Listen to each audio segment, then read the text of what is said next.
In the last lecture, we learned that DOM is the structured representation of HTML document, and each element of that HTML document is represented as an object in the DOM.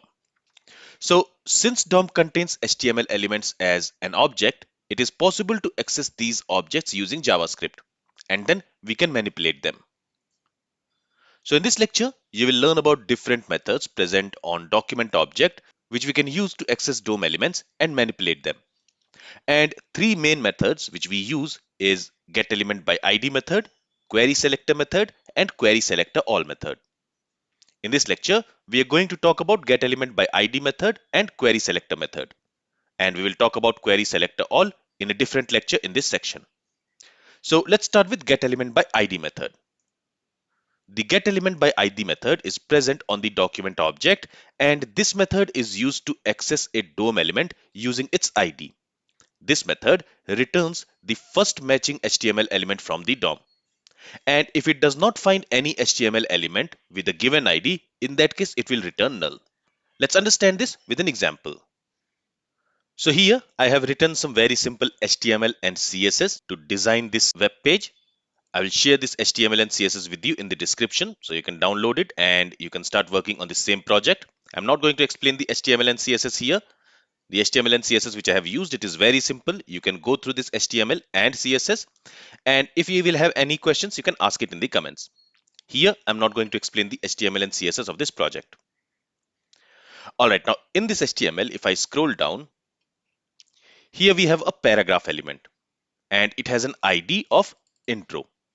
So what I want is, I want to access this paragraph element from our JavaScript code. For that, let's go to script.js, and there, in order to access a DOM element using its ID, we can use getElementById method.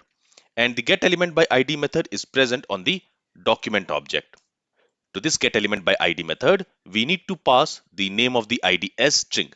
So here we want to access this paragraph element and its ID is intro. So we are going to simply pass this ID as a string to this getElementById method.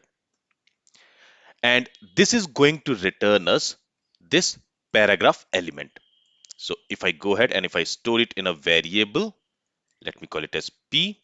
And if we log this variable in the console, let me go and let me open developer console here. Let's clear everything. And if I save the changes, you will see that that paragraph element has been logged here. So that paragraph element, it has been logged as an object. And this object will have a property called text content. So let's scroll down. Here you see it has this text content, and this text content property stores the text within that paragraph element. So here if I say p.text content, if I save the changes, it is going to log that text content within that paragraph element. Okay, so in this way, using this getElementById method, we can access any DOM element and we can use its properties. Here what we have done is we have simply accessed the text content property of the paragraph object. So in the DOM, this paragraph element, it will be created as an object. And on that object, we will have some methods and properties.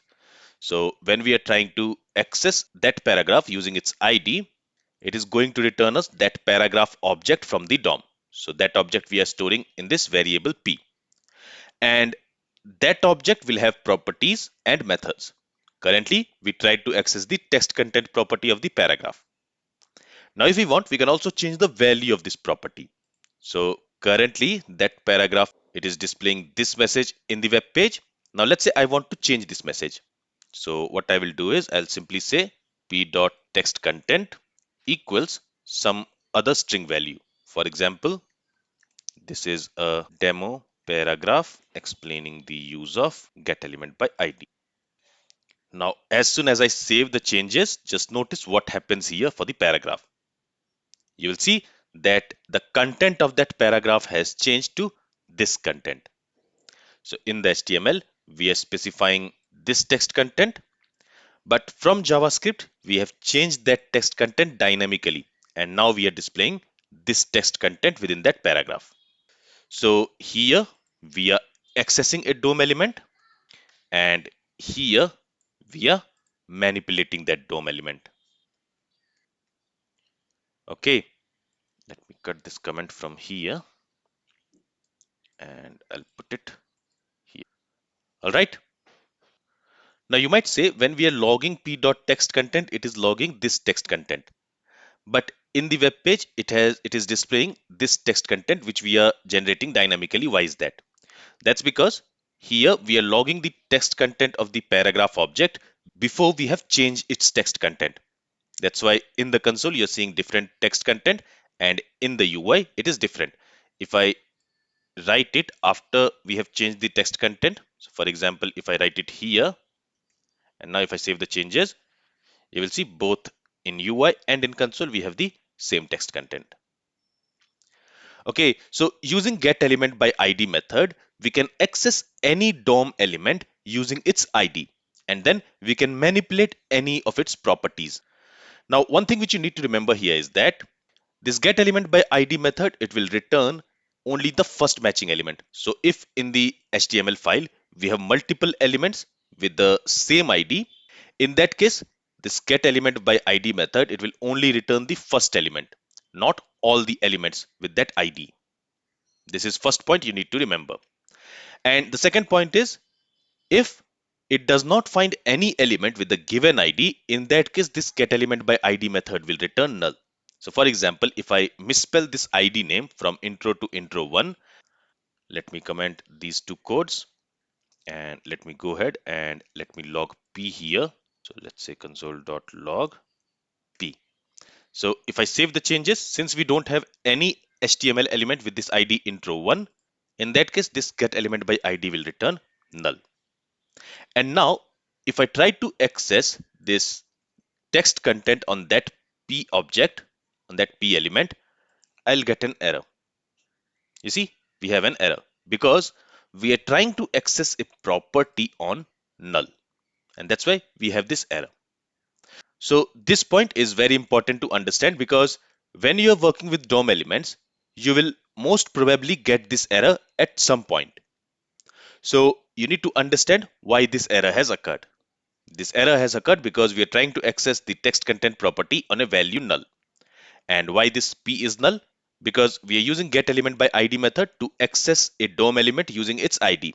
But this getElementById method, it does not found any DOM element with that ID, and that's why it returned null. So that's why this p is null. And on that null, we are trying to access a property. And because of that, we have this error. So this is about getElementById method.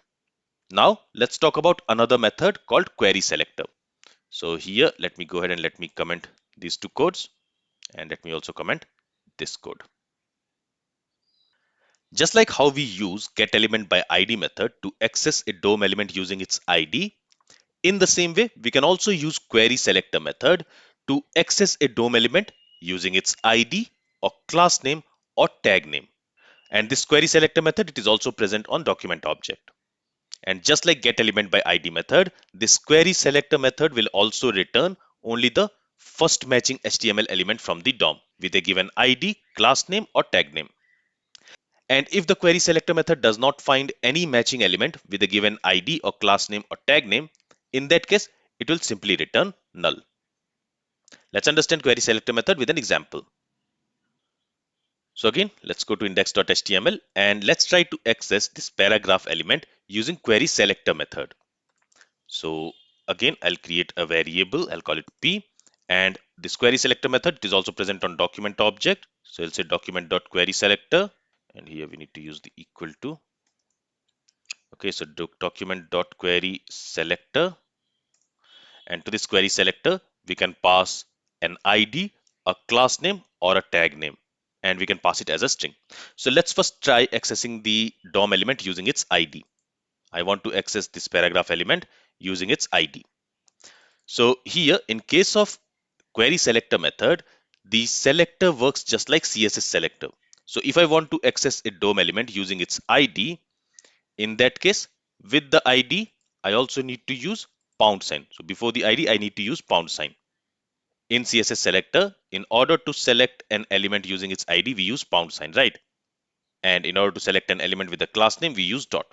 So same approach we use here. Since we want to select an HTML element using its ID, before the ID name, we need to use pound sign to tell this query selector method that here we want to access the element using its ID. This intro is the ID. And that is the only difference between query selector and get element by ID method. Here, when you want to access an element using its ID, you don't need to specify pound sign in get element by ID method, but that you need to do in query selector method. So now if I go ahead and if I log this P, again, this P is going to store the paragraph element from the DOM, the paragraph object from the DOM, as you can see. Okay. And if I expand this, again, you can see all the properties and methods which is available on that paragraph object. So this paragraph object just does not have any children. So that's why this HTML collection is empty. You can see other properties like hidden is false. Its inner text is this text. Then we should also have one style property here. If I scroll down, you see we have this style property, and there you can find all the styles on that paragraph element. So currently all the styles are set to empty string because we have not set any style for that paragraph element. So that's why everything is empty here. But using this style property of this paragraph, you can access this style property, which is an object on this paragraph element, and you can also change its style, any style which you want to change here. And I'll show you that in the next lecture. But for now, as you can see, when we are logging P, this P is storing the paragraph element with this ID intro as an object in the DOM. And again, here on this paragraph element, you can access any of these properties and you can change its value. You can manipulate its value. But I'm not going to do that here. So this is how we can access a DOM element using its ID by using query selector. Now using query selector, we can also access a DOM element using its class name. So let me again comment this line. Let's go to index.html, and there we have this paragraph, and this paragraph also has an ID and a class name. So let's try to access this paragraph in the DOM using its class name. So let's go to script.js. There again we will use query selector method. For that we can say document.querySelector, and to this we will pass the class name of the element which we want to access. Here I want to access this paragraph element and its class is about us. So let me copy this class name and let's pass it to this query selector method. Now here, since we want to select an HTML element, a DOM object using its class name, we need to use dot before the class name. So again, here we are using the CSS selector, and this here is going to return us that HTML element from the DOM which has this class name set on it. And again, this query selector method, it will return only the first matching element. If we have multiple elements in the DOM with the same CSS class, in that case, it is only going to return the first matching element and not all of them. Let's go ahead and let's store it in a variable. Let's call it maybe P2. And let's go ahead and let's log this P2 first. So let's say console.log P2.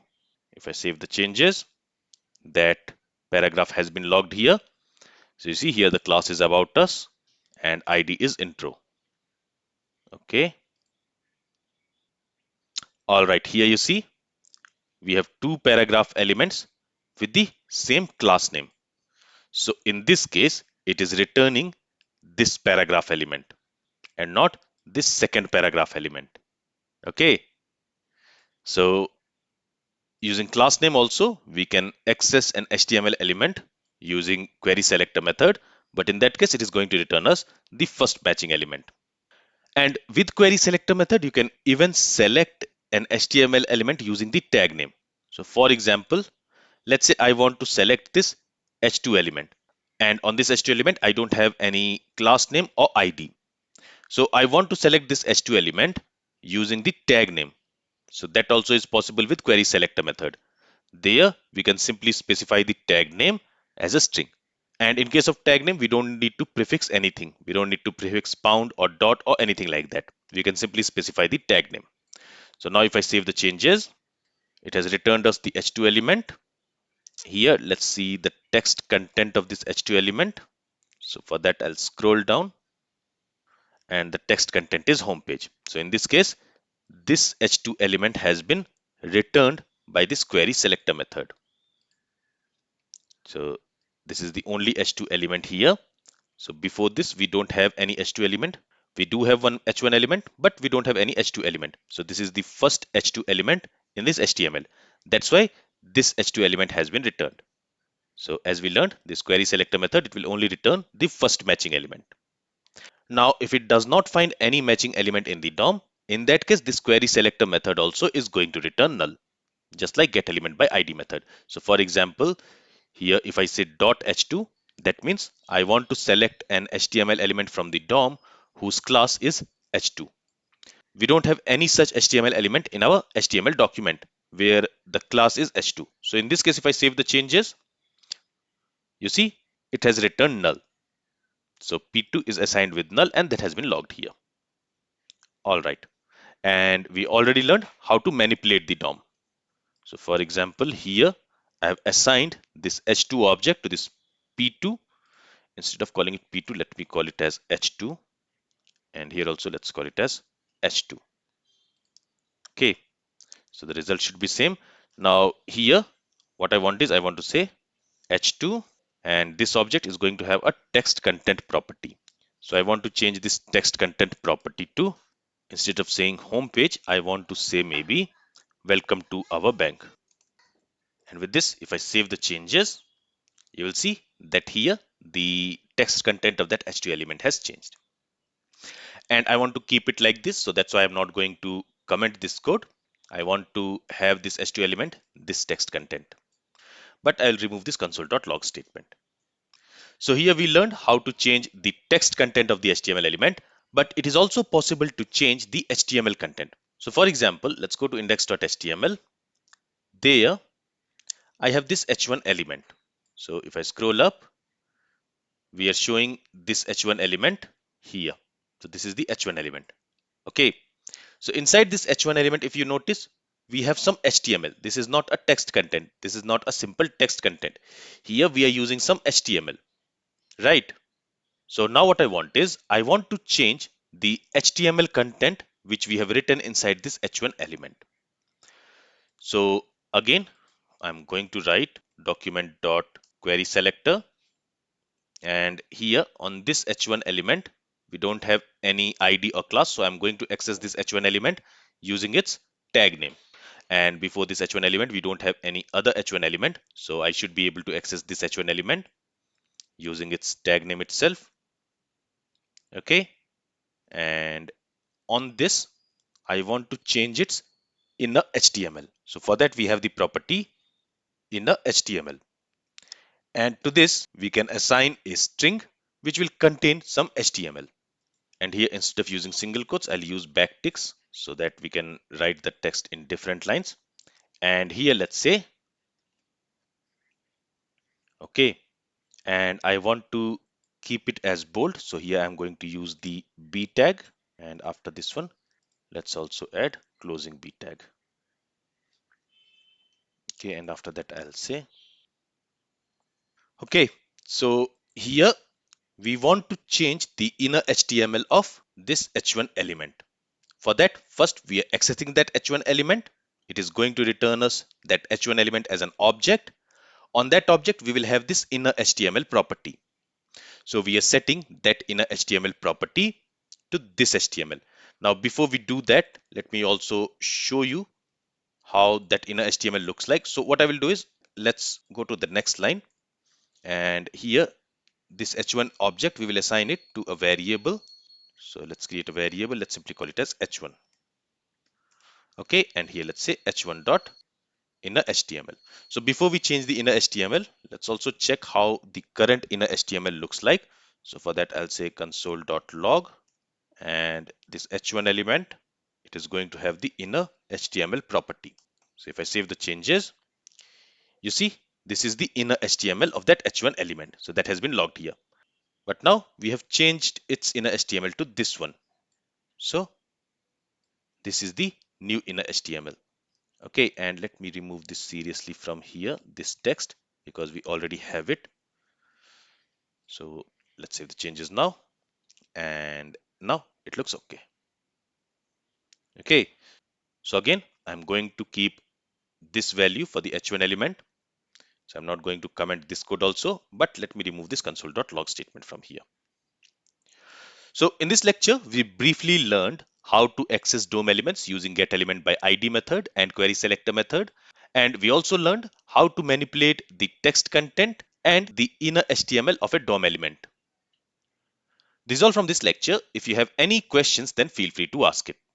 Thank you for listening and have a great day.